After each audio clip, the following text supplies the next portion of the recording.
IMF کے ساتھ پاکستان بے پناہ کاوشوں کے بعد منطقی انجام پر پہنچے، اس کے لیے میں اپنی کابینہ کے تمام آنریبل ممبرز کو اور خاص طور پر فائنانس منسٹر صاحب کو اور ان کی ٹیم کو، ان سب کو دل کی اتھاہ گہرائیوں سے مبارکباد پیش کرتا ہوں۔ IMF سے جولائی میں پہلی قسط 1.1 ارب ڈالر کی ملے گی۔ سعودی عرب اور UAE سے 3 ارب ڈالر لانے میں آرمی چیف نے کلیدی کردار ادا کیا۔ وزیراعظم کہتے ہیں چین مدد نہ کرتا تو حالات کچھ اور ہوتے۔ سعودی عرب نے بھی ہر مشکل وقت میں پاکستان کا ساتھ دیا۔ IMF معاہدے کے مثبت اثرات، پاکستان سٹاک ایکسچینج میں تاریخی تیزی، 100 انڈیکس میں 2440 پوائنٹس کا اضافہ، انڈیکس 43,899 پوائنٹس پر جا پہنچا۔ تاریخ میں پہلی بار 100 انڈیکس میں 2000 سے زائد پوائنٹس کی تیزی، اوپن مارکیٹ میں روپے کی قدر میں اضافہ، ڈالر 5 روپے سستا ہو گیا۔ وزیراعظم کی سٹاک ایکسچینج میں غیر معمولی اضافے پر قوم کو مبارکباد، کہتے ہیں مسلسل محنت کے نتیجے میں معاشی بحالی کے آثار نمایاں ہونا شروع ہو گئے۔ نواز شریف نے ترقی کا سفر جہاں سے چھوڑا تھا وہیں سے پھر آغاز ہو رہا ہے۔ ملک دوبارہ ترقی کے راستے پر گامزن ہو چکا ہے، مایوسیوں کے بعد نیا سورج طلوع ہو رہا ہے۔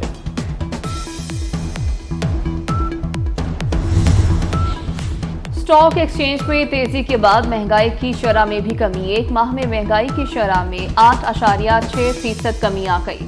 وزیر خزانہ اسحاق ڈار کا ٹویٹ، کہتے ہیں مئی میں مہنگائی کی شرح 38% تھی، جون میں مہنگائی کی شرح 29.4% ہو گئی۔ اوپن مارکیٹ میں بھی ڈالر کی قیمت 270 روپے ہو گئی۔ جون میں مہنگائی کی شرح میں 0.26% کی کمی۔ ادارہ شماریات کے اعداد و شمار کے مطابق جون میں مہنگائی کی شرح 29.40% ریکارڈ کی گئی۔ جولائی 2022 سے جون 2023 تک مہنگائی کی شرح 29.18% رہی۔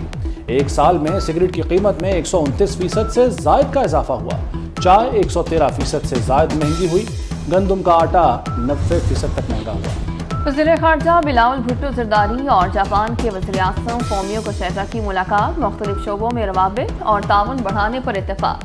ٹوکیو میں وزیر خارجہ کی جاپانی ہم منصب کے ساتھ میڈیا سے گفتگو، کہا جاپان کے ساتھ تعلقات کا فروغ چاہتے ہیں، سرمایہ کاری، تجارت، سیاحت اور مختلف شعبوں میں بھی تعاون بڑھانا چاہتے ہیں۔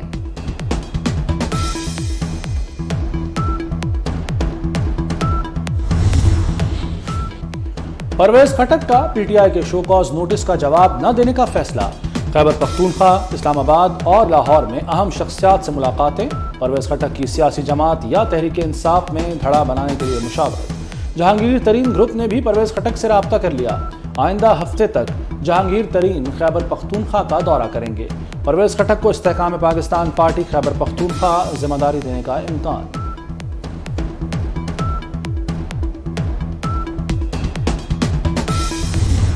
بلوچستان میں دہشت گردوں کا سیکیورٹی اہلکاروں پر حملہ، میجر ثاقب حسین اور نائک باقر علی جام شہادت نوش کر گئے۔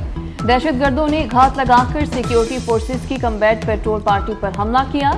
شہید میجر ثاقب حسین سانگھڑ میں فوجی اعزاز کے ساتھ سپرد خاک۔ وزیر اعلیٰ پنجاب محسن نقوی کا تربت کے قریب آپریشن میں شہید میجر ثاقب حسین، نائک باقر علی کو خراج عقیدت، کہا شہداء کی عظیم قربانی رائیگاں نہیں جائیں گی۔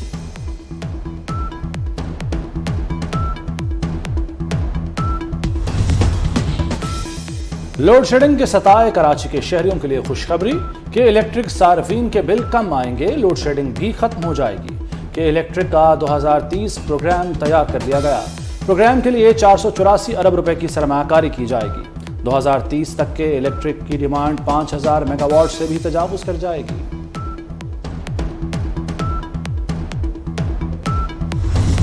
سویڈن میں ایک انتہائی قبیح واقعہ ہوا ہے اور قرآن کریم کی ایک مرتبہ پھر بے حرمتی کی گئی ہے۔ پوری ملت اسلامیہ، پاکستانی قوم اور حکومت پاکستان اس کی ایک مرتبہ پھر بھرپور شدت سے اس کی مذمت کرتی ہے، اور ہمارا یہ مطالبہ ہے کہ فی الفور بغیر کسی تاخیر کے مجرموں کے خلاف بھرپور کارروائی کی جانی چاہیے۔ وزیر اعظم شہباز شریف کی سویڈن میں قرآن پاک کی بے حرمتی کی شدید مذمت، مجرموں کے خلاف کارروائی کا مطالبہ۔